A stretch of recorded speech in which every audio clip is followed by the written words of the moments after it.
Hi YouTube, this is M6CB, back again with another video. Today we're going to do a review on the Hytera PD365 UHF analog and digital DMR radio. I got it about 2 or 3 weeks ago now, and I've got mixed reviews on it really, as you'll see in the video.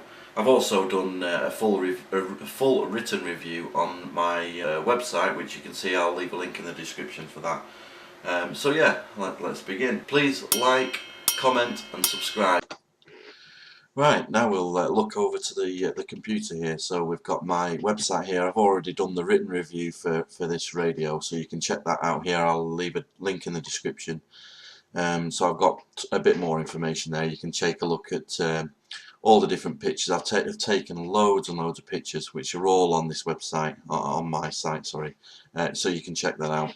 One thing I've noticed that I really did struggle with this radio is finding the software. It was like, let's go over to the Hytera website. So here we are on Hytera. We're looking for the software. Here we go, DMR software. This is it, PD36 whatever. We want the 365. So it looks. We look like we're promising now. Here's all the software, the direct CPS software. Click download. Please sign in. So it's obviously in Chinese here, but if we go for OK, we'll sign in. You can't create an account. You have to be a partner. So you have to email service@Hytera to be given a partner login. You can't get it. You can't get the software. So this was a massive problem I had when I was getting the radio. Luckily, the guy I bought it off on Facebook, he sent me the software that he managed to get when he got it. As I might have said in the review, I got the software cable with the guy from Facebook, so I was lucky that way. But I found it really difficult to get the software for this radio, and obviously the programming lead doesn't come with it, so you have to buy that separately, and that's about 20 quid. I mean, I was lucky to get it with my radio, but that's something to bear in mind if you're looking to purchase this radio, that the software doesn't come, the software from what I can see doesn't come free with it. I have seen another website, I haven't got it up now, where you can purchase this software for £10. So then if you factor in your £20 for your cable, £10 for your software, you know, it's a lot of money really. So that's something to bear in mind anyway. So hopefully that's just giving you a little bit of an insight into how to get the software for the radio, or not, as the case is. And had a look at my website. As I say, I'll leave a link in the description for everything I've managed to find, and then you're not hunting the internet for it. So thank you very much. We'll move on to the next bit. So hopefully that's helped you. Yeah, so we're over to the Hytera website now. So we'll have a quick look at the overview of the radio according to Hytera. So this is the radio here. So if we go to the highlights here, we'll start over this way. We've got analog or digital. This radio is only UHF, which is probably due to the aerial. With a built-in aerial, you're not going to get 2 meters on that. So it's analog or digital, so you can use it on both. The clear communication, the speaker on this radio is fantastic. It's one of its strong points. It's really good. You know, you will not have a problem on the speaker, and you can see the little two microphone ports, the little holes there. So yeah, no issues there. The antenna, I struggle with it. It's not a good antenna. Well, I don't know whether it's not a good. Well, yeah, it's not a good antenna. I really struggle to get into my hotspot. It's quite, which is only downstairs. So I'll do a little bit of a comparison with that in a second. But yeah, the antenna is not fantastic. So yeah, long battery life. It has got a 2000 milliamp hour battery, which is quite good. Not really any complaints. It does seem to last okay. So I've no issues there. And another strong point here is the micro USB charging.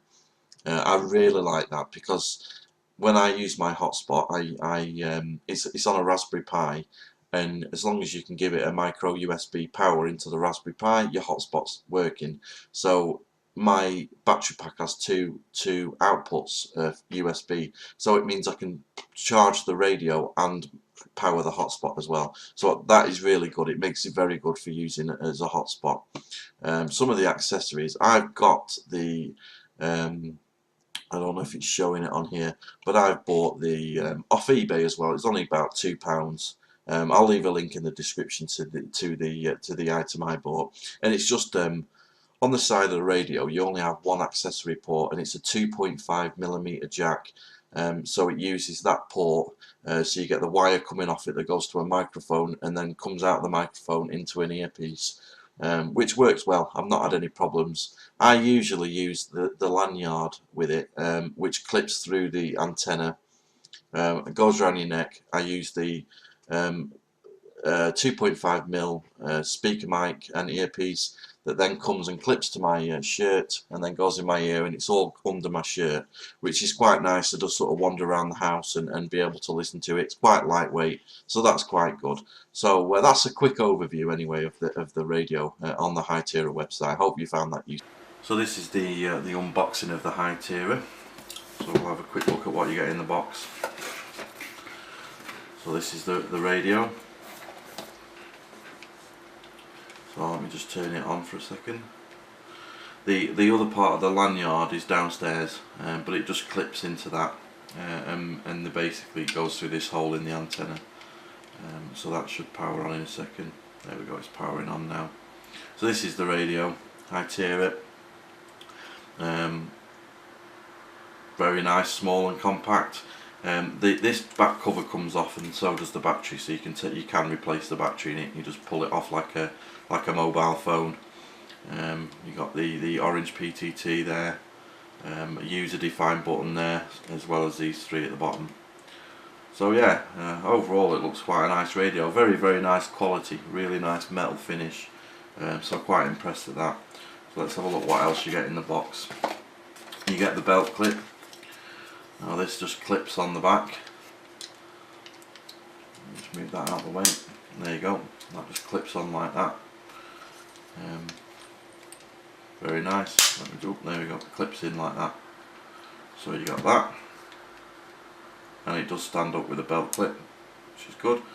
And you get the you don't get the programming cable with this radio. The guy I bought it off on Facebook actually bought the program cable, which is about £20, which is about £20 for the cable. So that's not a good thing. I'm not keen on that. And then we've got a US style charger, and we just get an adapter to plug it into. As I say, I'm not sure if the adapter comes with the radio or whether you have to buy that, and the guy just bought that. So we get that, and then we also get the digital portable radio owner's manual. Yeah, very simple, nothing overly special there.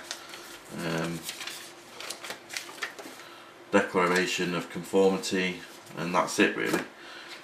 So that's basically what you get in the box. So let's pack it away. And as I say, the antenna, the lanyard's downstairs. So let's have a quick look at the radio. At the top we have a non-removable UHF antenna with a hole through it for the lanyard to go through. The belt clip just pulls straight off and attaches there. If you want to keep the belt clip on, we'll take it off for the rest of the video now. We have a really nice speaker. This is like an aluminium effect on the speaker. Really good quality. Really nice and loud. You'll never have a problem hearing that speaker at all. We have the two little microphone holes there. I've had some good audio reports on the radio. People say that it sounds really well. That's if you can actually get into your repeater on this antenna, which is a challenge in itself. The screen we've got here is it has got a backlight. I've just turned it off at the moment, as you'll have seen it in the other part of the videos. It's a nice display. It's small, but it's fully formed. It's not it's quite a nice display. And the backlight, you can have it either on or off, and you can still see the stuff on the screen without the backlight, so that's quite good. The keypad is small. There's obviously no number pad on this radio, so manually dialing your torque groups and reflectors is an absolute no-no with this radio. Unlike the Alens HD1, where you can program it from the keypad at the front, you cannot do that with this radio. You have to have everything that you want programmed in it programmed in before you actually go out. You know, if you're going on a field day or anything like that, you need to have everything programmed in before you go. It's a nice little four-way switch there. Works quite well with the volume included in that. These are the two sort of menu buttons for the menu and then for the back. Red and green button, and these three buttons on the bottom, they're user programmable buttons that you can hold for long press and press short press that do different things there. Same with this one on the side. That one you can short press and long press for two different functions. We have a plastic PTT switch with a nice orange accent around it. That's quite nice. I do quite like that. This is all metal as well, really nice quality. I've always wanted a Hytera radio, but you know, as you know, with the prices of them, they are a very expensive radio. So I managed to get this one quite cheap on Facebook, so I was quite lucky to find it, really. And you know, it's got its flaws, but it's a nice built radio.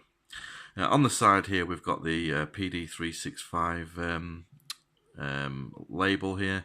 And we also have a 2.5mm accessory port under these two flaps here. We've got the accessory port here and the micro USB charging port there. The micro USB port charging is a really good feature of this radio. That's one of my favourite features.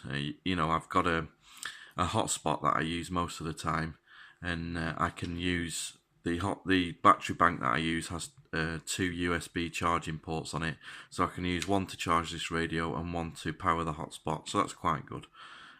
This back does come off. It does remove this little plastic back plate to reveal the battery, so you can replace the battery in this radio. So if you ever wanted to get a spare battery, then obviously you can change it, although you have to charge the batteries whilst they're in the radio via the port there. So yeah, let's have a quick look at the menus. It's a very limited radio. There's not a lot that it does, in all fairness. It's very, very simple. If you're wanting a radio with lots of bells and whistles on it, then this is really not for you. Also, with the lack of keypad and the lack of performance, if I'm honest, with this antenna, there are a lot better options out there. I don't know if you've seen my Alens HD1 review video, but that is hands down the best handheld radio I've ever had in my life. It's an incredible radio. This, however, is not. But yeah, we'll have a quick look at the menus of it. We've got contact, message. Sorry, I think there's somebody talking on the worldwide message. Call logs, scan, which will scan through all your channels and your zones, and your settings. I think this has got a maximum of 256 channels that can be programmed into this radio, with a maximum of 16 zones, I think. So it is quite a limited radio. As I say, this is a commercial radio in every sense, really. It's sort of good for building sites and that kind of thing. You know, I do like it. The way I use this is I have a hotspot, and I plug the lanyard into the top there, and I have it round my neck. And I've got, I'll leave links in the description, but I have a 2.5mm speaker mic that I use for this radio, which I just plug in there. A headset goes, microphone goes on my collar, earpiece in my ear, hooks around my neck under my shirt, and I can walk around the house and just listen to the radio. It's not very heavy at all. It's quite a lightweight radio, really. So that's just how I use it. The speaker's very good, as you can hear there. Tango Hotel. A very good evening to you, Thomas, from Scotland. As you can tell, it's a really good speaker. So it has got its positives. It's a very well made radio. It's really, really well made. Lots of aluminium here and on the sides. But it just is a very poor performing radio, mainly due to this antenna, and you cannot change that at all, so you're stuck with it. So if you sat on top of your hotspot or right next to your repeater, then you're going to have no issues whatsoever. It's a good radio all round. If you're doing a lot of listening, it receives a lot better than it transmits. This antenna, I can listen pretty much anywhere in the house. But when it comes down to transmitting, I get a lot of a bit error rate with this radio. There's, as I say, there's better options. But that's it really. There's not much else I can really say. As I say, we're in the contacts menu now, and you just have favourites and contacts. That's it for that one. Messages, without having a keyboard, you can't type a message out.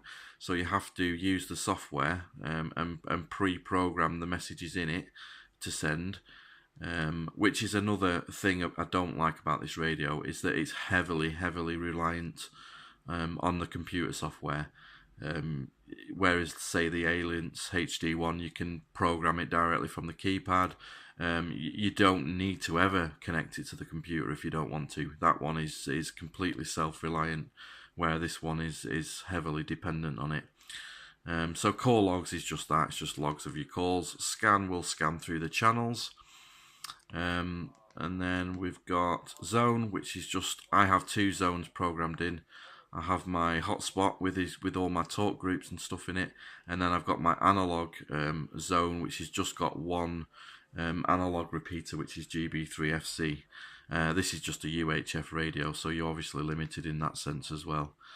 Settings are very simple as well. It's just got your radio settings, which is your power. It'll do 1 watt on low power, and it will do, let me turn that down, sorry. It'll do 1 watt on low power and 3 watts on high power. As I say, the backlight can be turned on or off, and you can still see everything with the backlight off, which it is now. Your keypad lock, the LED on the top you can turn on and off. The tones, keypad tones, covert mode, and then that's it really. Device info is just my radio ID, and that's all that's in there. And that's it. As I say, a very simple radio, but there will be some of you out there that just want something very handy, very portable. I mean, that's the size of my hand. Absolutely no problem on that front. It's a really nice size radio, and obviously you've not got any rubber duck that will snap. It's all built in. It's a proper hard antenna, so in that way it's quite good. Right, over to the programming software now.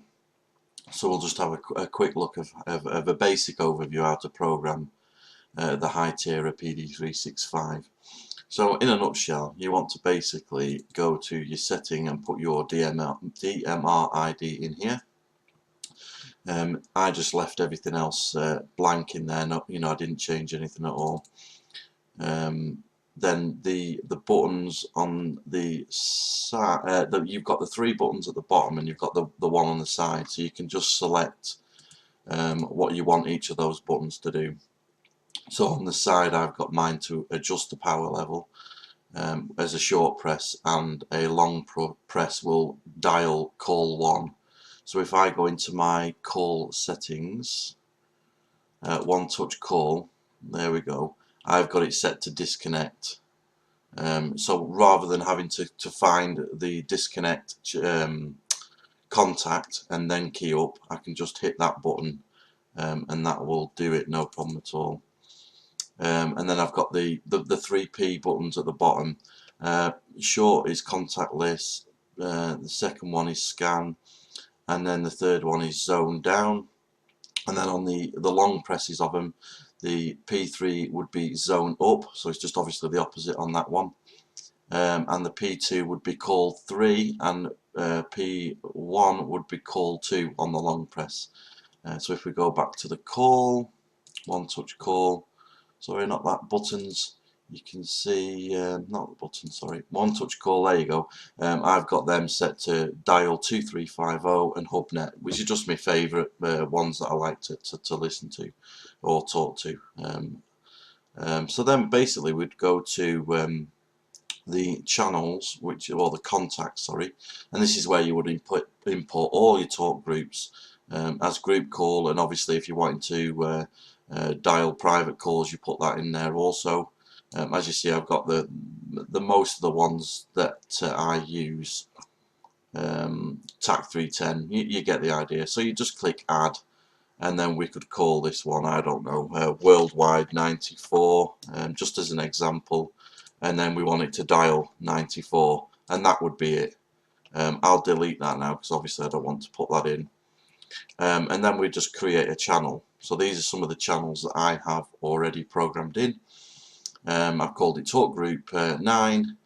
I use my Hytera with a hotspot. It's not really much use for much else, to be quite honest with you. So I just use it for that, which is the transmit and the receiver, obviously the same simplex frequency, 434.0. And then you just pick your contact name here. So obviously before we would have used worldwide 94, say for example, you would pick up whichever one you wanted from your contacts, input that there, transmit power high, so on and so forth. So that's basically how you do the channels. You just keep, and I usually do copy, click copy, and then hit there where it says digital channels and then add a channel. So I would go like that, copy, and then on the one there I would paste. So then we've got a duplicate, and then we can then call it, choose whatever talk group we want, name it whatever we want, and obviously it's kept all the other information in there, the frequencies, etc. They're all in there. So that's basically how you would do your contacts and then create all your channels. And then you need to put them in a zone. So obviously if you see on here I've got digital contacts. These are all my talk groups through my hotspot, and then we've got analog channel, sorry, which is just my local GB3FC Blackpool repeater on 77s, as this is just a UHF radio. So then we'd go to hotspot, and it's just a case of adding. See, that's the one we just created there. So you would highlight it and just whiz it over, and that's it basically. Call it what you want, and that's straightforward. And then the same for your analog channel, which is just my repeater with GB3FC. You do your offsets in there, CTCSS, and that is basically it. That's a very brief overview of how you would do your program software. So hopefully that's helped you out a little bit. So we'll sort of move on a bit now. So hopefully that's helped you. So we're just over to my Pi-Star, which is what I use for my hotspot. Just wanted to do a quick comparison to show you how it performs. Basically, we've got the Hytera PD365, and we've got the Radioddity GD77. The Hytera runs high power, 3 watts, low power 1 watt. The Radioddity will do 5 watt high power, 1 watt low power. So I have the Hytera on high, which is 3 watts, and the Radioddity on low, which is 1 watt. You'll see on my Pi-Star dashboard the BER, the bit error rate, how much loss we're getting in the communication. I'm doing a parrot test on both just to do a quick test. So we'll change the power on the Radioddity to low. So this is on 1 watt. We've got high power on the Hytera. So let's just do a quick echo test. This is Mike 6, Charlie Echo Bravo, M6 CEB, just doing a test on the Radioddity GD77 on low power. Testing 1, 2, 3, 4. See, we've got a bit error rate loss of 0.5%. Charlie Echo Bravo, M6 CEB, just doing a test on the Radioddity GD77 on low power. Testing 1, 2, 3, 4. Okay, so now we'll do it on the Hytera. This is on high power, so this is 3 watts. This is Mike 6 Charlie Echo Bravo M6CEB doing a test on the Hytera PD365. Testing 1, 2. See, we've dropped. See, we got to drop out then. And it's got a bit error rate of 2.2, but we've got to drop out. This is Mike 6 Charlie Echo Bravo M6CEB doing a test on the Hytera PD365. Test on 2. See, we've dropped. See, then we dropped out. We'll give it one more try. This is Mike 6 Charlie Echo Bravo M6CEB doing a test on the Hytera PD365 testing. See, we've got a 2.6% loss, and this is doing 3 watts supposedly. This is Mike 6 Charlie Echo Bravo M6CEB doing a test on the Hytera PD365 testing. So yeah, it's not ideal. So just to give you a little bit of an example, this is doing supposedly 3 times the power that the Radioddity was doing. Albeit, obviously, the Radioddity's got a superior aerial, but you know, you would think that the Hytera would be fine. But that's just a quick test to show you the differences there.